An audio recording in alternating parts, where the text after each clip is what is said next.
Could I maybe explain to those what do those words mean, like those words? Yeah, because we played it for our roommate Hirsch, and he had a moment. Yeah, and it was like, What is it went straight to his soul. I could see it.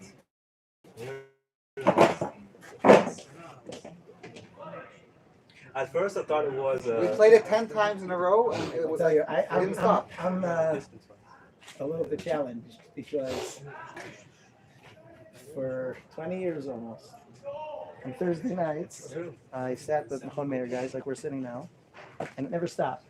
We go until we had to go to sleep. And now I'm torn. Theoretically, in 10 minutes I'm supposed to give a different class. I'm thinking of canceling the class because I don't want to continue. It's a class in advanced Talmud. So it's not like I can definitely go to sleep. You know what? You can't come on. Give the class. No, so I'm torn. I'm trying to think. You guys want to continue for another hour? Incorporate them in the conversations. I don't think they'll do that because they have families and stuff. Rabbi, perhaps if our listeners we could schedule you for one day a week. My problem is not a problem. When Mechon Meir froze for a year and a half, I started teaching here. So the time that we're learning even now, we'll see. Okay, so I want to answer you with a story. It's going to take the full 10 minutes. That's I how think That's how you know someone's a rabbi. You ask a question and they answer with, let me tell you a story. Such 500 an words. important Let me tell you a story. It's one of the most important stories I can share with you. Even though it'll take the remaining 10 minutes, but I think it's important. Teacher walks into the classroom and he puts an easel in front of the class. Seems like an ordinary easel, but later on they're going to find out it isn't.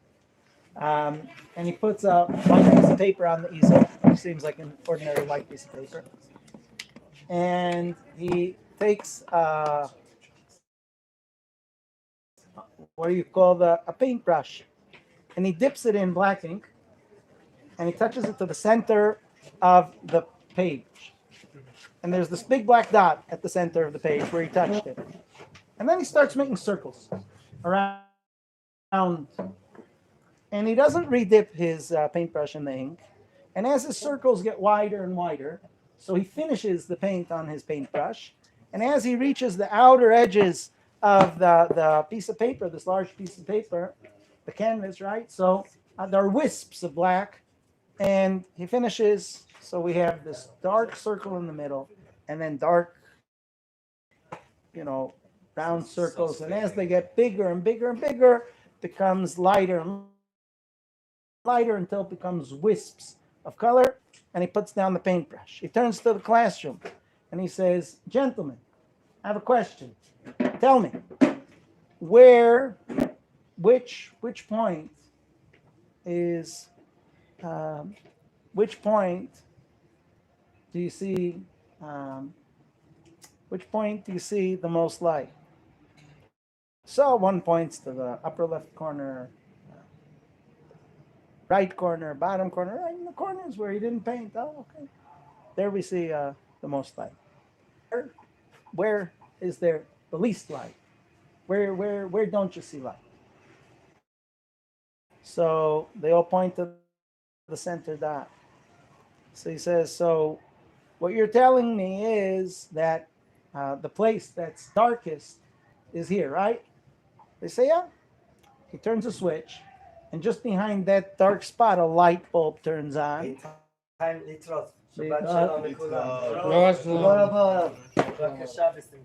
for the rolls, amazing. Yeah, you should cry. We're special. I'm very happy to be with you.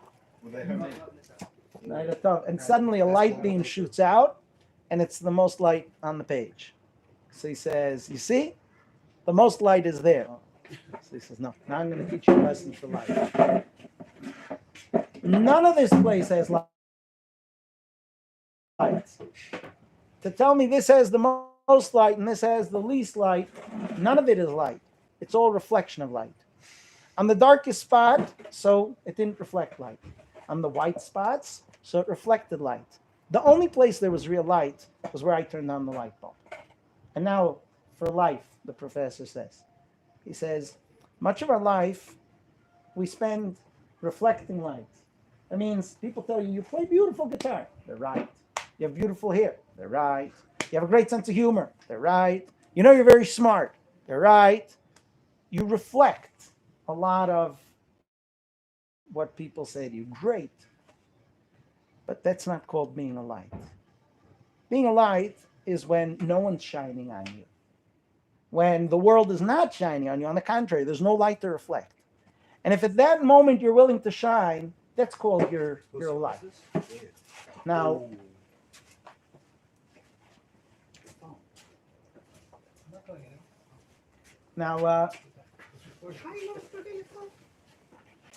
in life, sometimes the most important and the greatest moves you're going to do are going to be unpopular. And sometimes the world is not going to shine any light on you for doing what's right. On the contrary, when Maimonides wrote his work, oh, boy, did he get it. They burnt it, right? Boy, did they speak against him. When Abraham said, there's one God, come on, this is nonsense. You know, his own father turned him in to be killed. You know what his family said to him when Avraham Avinu said, you know, there's one God, we shouldn't bow to this? You're nuts, Avraham. The whole world knows you're wrong. And you're endangering everyone. What they do, his father turns him in. You know, Avraham Avinu spent 7 years in prison, in solitary confinement, in darkness, where he didn't see the sight of day. And for 7 years, they tortured him psychologically and said to him, the day we let you out of here, we will suddenly turn on the lights, open the curtains, and you will be blind for the rest of your life. And Avraham Avinu had the psychological torture where they told him, this is what's going to happen to you. And miraculously, he came out of it for doing what he did. He wasn't reflecting any light. Now in life, we have to deal with reality. And when reality hits, so much of life, it's great. I'm reflecting that. People say good things to me. It's fun. It's great. It's nice. I like when people say nice things about me. Everyone likes it, right? But what happens when you have to make a choice? And sometimes it's the most important choices in your life. It's not going to be popular. And it's at that point, you know, King David, when he was born, they questioned where his mother got pregnant from. They said he might be a bastard, a mamzer. And as he moved up the ladder, so people spoke very badly about him, his whole life, his own family. And King David had two types of songs. There were songs where he said, Mizmor le David. And then there were songs that began with Le David Mizmor.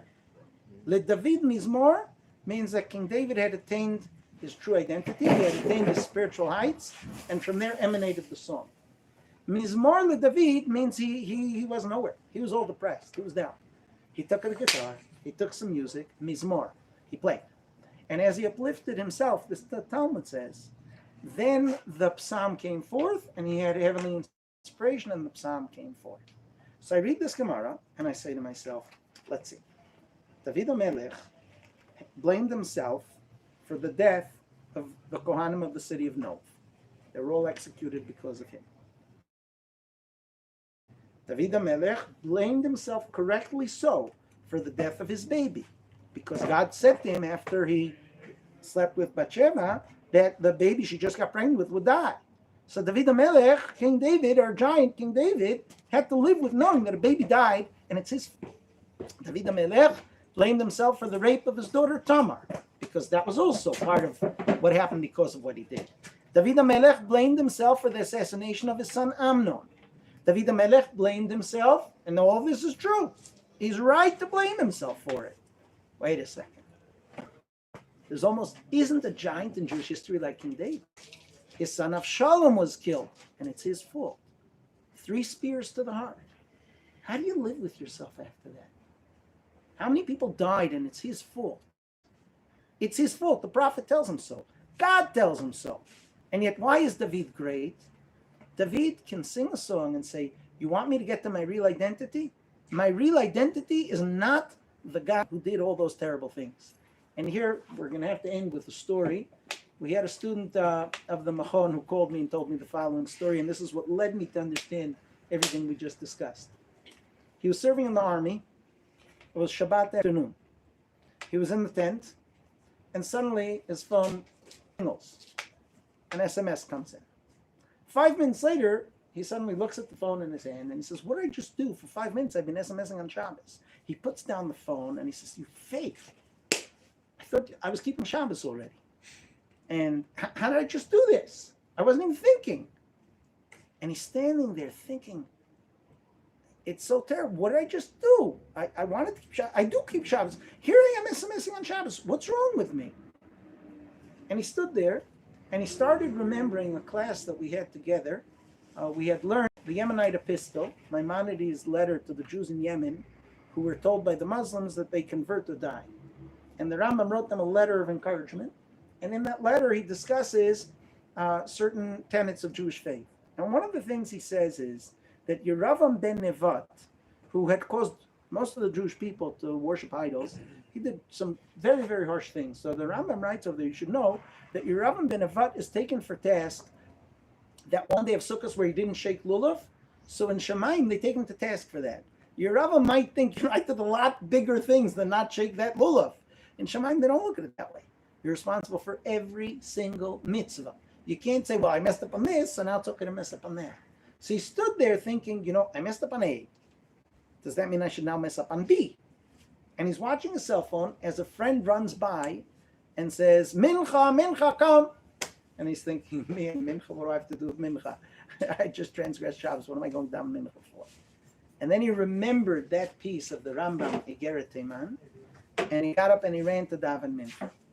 And he came back from Mincha, so then he thought to himself, and he said, that's not my identity. You know what? So I wrote a few SMSs on Shabbos. I shouldn't have done it. But that's not me. When we look at Mizmor LeDavid or LeDavid Mizmor, David HaMelech was able to say, yeah, I made a mistake with Bathsheba. Yeah, one baby died because of me. Yeah, Amnon died because of me. Yeah, Tamar was violated because of me. Yeah, Avshalom died because of me. Yeah, my concubines were violated because of me. But that's not me. That's my mistake. My identity, and that's what the Gemara is telling you when David could say, Mizmor LeDavid, I could sing the song, which will lead me to my true identity of who I am, David. And that's why David never gave up on himself. Because David was not willing to take his mistakes. Give me just a minute. He was not willing to take his mistakes and say, that's my identity. What David said was, yeah, I have mistakes, but that's not my identity. And that's what gave him the strength to rebuild. So when the professor says, hey, are you going to be the light or not be the light? What he's saying is, to reflect others, yeah, that's easy. When the world shines on you and says, good, you're doing a good. What happens when the world says you're nuts? Why are you keeping Shabbos? What happens when the world says, you're just crazy, you can make so much money? My brother went to Cooper Union. You guys heard of Cooper Union? It's a very hard college for engineers. Probably the hardest college for engineers. And his friends all went to the priest and they said, we need a break. We're going to meet you back in church in 4 years. For 4 years, leave us alone. And after 4 years, we'll be good Christians again. And they asked him, why do you keep Shabbos? why it's so hard to pass these tests even without that. And when you ask what's Mil Hashem Elai, Mil Hashem Elai is the statement Moshe Rabbeinu said when he came off the mountain. He's coming off the mountain, there's a lot of partying going on. Men, women, illicit behavior, there's a lot going on. Murder, drunkenness, there's this wild party going on. And Moshe Rabbeinu stands and he sees everything and he says, Mi Lashem Elai. Whose identity is, I'm with Hashem. If that's your identity, come here. And the story goes, and with this we'll have to wish everyone a good night.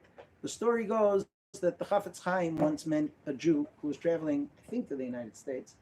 And the Jew came for his blessing. And the Chafetz Chaim said to him, are you a Kohen? So the guy says, no. So the Chafetz Chaim looks at him and says, well, why aren't you a Kohen? So the guy says, well, my father wasn't a Kohen. He says, no, that's not good enough. Why aren't you a Kohen? So the guy says, I don't know. Why am I not a Kohen? So the Chafetz Chaim says, because when Moshe came off the mountain and and said, Mi Lashem Elai, my grandfather lined up. My great-great-great-grandfather lined up and said, yeah, I take that identity. I'm going to stand here and stand up for Hashem's name. I'm with you, Moshe Rabbeinu. And so he said to this Jew, the story continues, I don't remember the continuation. He said to the Jew, you should know, every Jew has moments in their life where the words Mi Lashem Elai ring out. And he has to make a decision. Am I going to line up or am I not going to line up? And very often when that voice rings out to make your decisions, you should know that the world will not necessarily look fondly on you. Avraham Avinu was looked down upon. We had a student here who we once brought in alumni. We asked, give advice to the guys. So he said the following advice. He said, when I want to make Aliyah and I want to come to Chol Meir and I want to keep Shabbat, all my relatives lined up and told me how crazy I am. Everyone said to me, you're ruining the family and your grandmother is going to be so sad without you and all your uncles wanted you in the family business and everyone, they all had good reasons why I shouldn't do it. And I realized that the way lineage works is my grandmother and my father and my mother and my uncles, everyone, they're above me on the family tree, and then there's me. And then there's the continuation of the family tree, my kids and my grandkids and everything that's going to come from me. And I'm that link. So the upper part of the tree is trying to pull me to Chutz La'aretz and to a certain way of life. But when I make the right decision, I'm guaranteeing the continuation of the tree. I'm guaranteeing, and he said, he came to the Machon, we invited him, he said, you should know, my brother's kids, one overdosed and he's dead, the other one's in prison. He stayed in Chutz La'aretz, he said. He said, I have a brother who listened to that pressure. I didn't succumb to that pressure, and that's why I have kids here who built families, and I can see the continuation of the tree. I can see where, because of my decision, where the continuation went. So coming back to Mi Lashem Elai, those are the powerful words that Moshe Rabbeinu said when he came off the mountain. Those are the words that Prophet Chaim says a Jew has to take with him and know that they're going to be the defining moments of his life, the defining moments that will ultimately decide who he is. Those are the moments where he's going to have to ask himself, am I listening to that calling? Mi Lashem Elai. I don't think it's right to end without telling you just two words about Rabbi Listman, who came out here tonight and left his family, who is dedicated beyond what you can believe. He still comes to the brisson of students from 20 and 30 years ago. Incredibly dedicated to all the guys that learn here. And it's a tremendous thing. He's been pursuing me for months now. We should find a way. Even in the middle of Corona, we had a sitting out here with a lot of guys that came. And I'm going to talk to him. We'll see if we can set this up more, either at the Machon or here. Please, at the Machon will be great. We need to hear the Yarmulke story. Oh, I need to tell you the Yarmulke story. I'll be at the Machon next time. We'll wait for next time. Okay, right, because there are a group of people waiting inside. Thank you very Nice much. meeting everyone. Laila Tov. Shabbat Shalom. Thank you very much.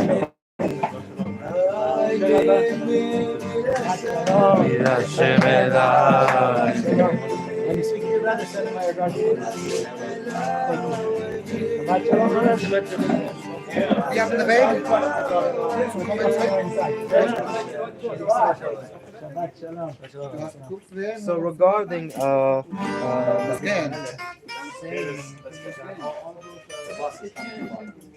listen. Hang on, and the guitar and the